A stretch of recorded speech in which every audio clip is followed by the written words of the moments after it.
ಸಂದರ್ಭದಲ್ಲಿ ಕೇಳ್ತಾರೆ.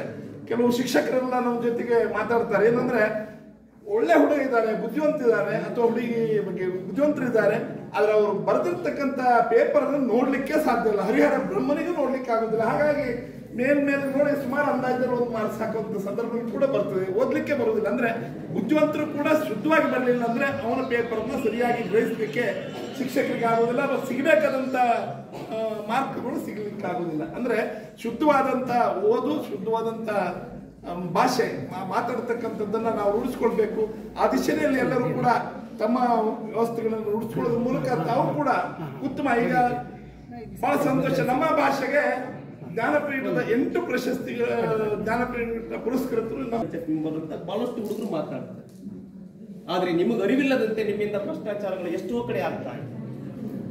ತಾವು ಕೂಡ ಕಾಪಿ ಹೊಡೆದು ಪರೀಕ್ಷೆ ಬರೆದು ಕೂಡ ಒಂದು ಭ್ರಷ್ಟಾಚಾರ. ಹಾಗೆ ಹಳದಿ ಬಣ್ಣ ನಮ್ಮ ಅರಿಶಿನ ಕುಂಕುಮ ಹಾಗೂ ಕೆಂಪು ಬಣ್ಣ ನಮ್ಮ ಕುಂಕುಮದ ಸಂಕೇತವಾಗಿದೆ. ನಮ್ಮ ಜನರು ಹೇಗೆ ಅಂತಂದ್ರೆ ಕ್ರಾಂತಿಗೂ ಸಹಿ ಆಗಿರ್ತಾರೆ, ಅವರು ಶಾಂತಿಗೂ ಸಹಿ ಆಗಿರ್ತಾರೆ. ಯಾಕೆ ಹೇಳ್ತೀನಿ ಅಂತಂದ್ರೆ ಕನ್ನಡದವರ ಮನಸ್ಸು ಅಷ್ಟೇ ತುಂಬಾ ಒಳ್ಳೆಯ ಮೃದು ಮನಸ್ಸು ಅಂತ ಹೇಳ್ತಾರೆ. ಯಾಕೆ ಅಂತಂದ್ರೆ ನಾನು ಒಂದು ಕಂಪನಿಯಲ್ಲಿ ಕೆಲಸ ಮಾಡುವಾಗ ಬೇರೆ ಬೇರೆ ದೇಶದ ಜನರು ಕೂಡ ನಮ್ಮ ಕಂಪ್ನಿಗೆ ಬರ್ತಾ ಇದ್ರು. ಕಂಪ್ನಿಗೆ ಬಂದಾಗ ಕೇಳ್ತಾ ಇದ್ರು, madam can you teach me Kannada ಅಂತ. I want to learn Kannada. ನಾನು ಕೇಳ್ತಾ ಇದ್ದೆ ಯಾಕೆ ಸರ್ ಅಂತ. ನಿಮ್ಮ ಈ ಭಾಷೆ ಇದೆಯಲ್ಲ ಕೇಳಲಿಕ್ಕೆ ಹಿತಕರವಾಗಿದೆ, ಸುಂದರವಾದ ಭಾಷೆ ಇದು ಅಂತ. ನಮ್ಗೆ ಖುಷಿ ಆಗ್ತಾ ಇತ್ತು. ಯಾಕಂತಂದ್ರೆ ಅವರೆಲ್ಲ ಹೇಳುವಾಗ ನಮ್ಮ ಭಾಷೆಗೆ ಇಷ್ಟು ಗೌರವ ಕೊಡ್ತಾರಲ್ಲ ಅಂತ. ಈಗ ನಾವು ಮಾತಾಡುವಾಗ ಈಗ ನಾನು ಕೂಡ ಮಾತಾಡ್ಬೋದು ಹಾಗಂತ ಹೇಳಲ್ಲ, ಆದ್ರೆ ಅದನ್ನೆಲ್ಲ ಸ್ವಲ್ಪ ನಮ್ಮ ಕಡಿತ ಮಾಡಬೇಕು.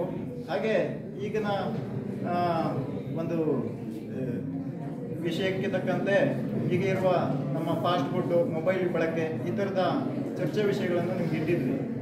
ಅದರಿಂದ ಆಗ ಅನಾನುಕೂಲ ಎಲ್ಲ ನನಗೆ ತಿಳಿಲಿ ಅಂತೇಳಿ. ಈಗ ನಮ್ಮ ಕನ್ನಡ ಉಳಿಬೆಳವಣಿಗೆ ಯಾಕೆ ಪ್ರಶ್ನೆ ಇದೆ ಅಂದರೆ ಇದು ನಮ್ಮ ಜಿಲ್ಲೆಗೆ ಸಹಿತ ಇದೆ. ಯಾಕಂದರೆ ನೀವು ಕಾರವಾರ ಹೋದರೆ ಕೊಂಕಣಿ ಭಾಷೆ ಇದೆ, ಈ ಕಡೆ ದಾಂಡೇಲಿ ಬಂದರೆ ಮರಾಠಿ ಭಾಷೆ ಇದೆ. ಮುಂದಿನ ದಿನಗಳಲ್ಲಿ ನಾವು ನಮ್ಮ ಜಿಲ್ಲಾದ್ಯಂತ ಕನ್ನಡದ ಬಗ್ಗೆ ಒತ್ತು ಕೊಡುವ ದೃಷ್ಟಿಯಲ್ಲಿ ಕನ್ನಡ ರಾಜ್ಯೋತ್ಸವದ ಕಾರ್ಯಕ್ರಮಗಳಿಗೆ ಫಸ್ಟ್ ನಾನು ಕ್ಷಮೆಯನ್ನು ಯಾಕೆ ಹೇಳ್ತೇನೆ ಅಂದ್ರೆ ನಮ್ಮ ವೇದಿಕೆ ಸಣ್ಣ ಇದೆ. ಅರ್ಧಕ್ಕೂ ಜೊತೆ ಮಾತಾಡ್ತಾ ಇದ್ದಾಗೂ ಹೇಳಿದ್ರು, ನಮ್ಮ ಹುಡುಗರು, ನಮ್ಮ ವಿದ್ಯಾರ್ಥಿಗಳು, ನಮ್ಮವರು ಎಲ್ಲೋ ಹಾಳಾದ್ರೆ ಬಹಳ ಬೇಸರ ಆಗತ್ತೆ.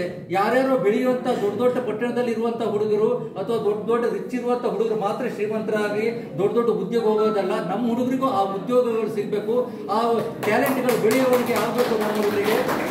ಆ ಉದ್ದೇಶದಿಂದ ಅವ್ರು ಇಲ್ಲಿಗೆ ಇಷ್ಟೆಲ್ಲ ಕಷ್ಟಪಟ್ಟು ನಿಮ್ಗೆ ಹೇಳ್ತಾ ಇದ್ದಾರೆ. ನಿಮಗೆ ಈಗ ಏನು ಅನಿಸ್ತದೆ ಅಂದ್ರೆ ಈ ಏಜ್ ಹಾಗೆ ಇಷ್ಟೆಲ್ಲ ಹೊತ್ತು ನಾವು ಕೊರಿತೇವೆ ಅಂತ ಹೇಳ್ತದೆ. ಆದ್ರೆ ಇಲ್ಲಿ ಒಂದು ಉದ್ದೇಶಗಳಿರ್ತದೆ. ಯಾರು ಅತಿಯಾಗಿ ನಿಮ್ಮನ್ನ ಹೇಳ್ತಾವೋ ಅವರೆಲ್ಲರೂ ನಮ್ಮವರಾಗಿರ್ತಾರೆ. ರಸ್ತೆ ಮೇಲೆ ಹೋಗೋರಿಗೆಲ್ಲ ನಾವು ಹೇಳಲ್ಲ, ನೀವು ಕೇಳಲ್ಲ. ನಾವು ಎಲ್ಲರೂ ಕೂಡ ನಿಮ್ಮ ಏಳಿಗೆಗಾಗಿ ಇರುವಂತವ್ರು. ನಮಸ್ಕಾರ.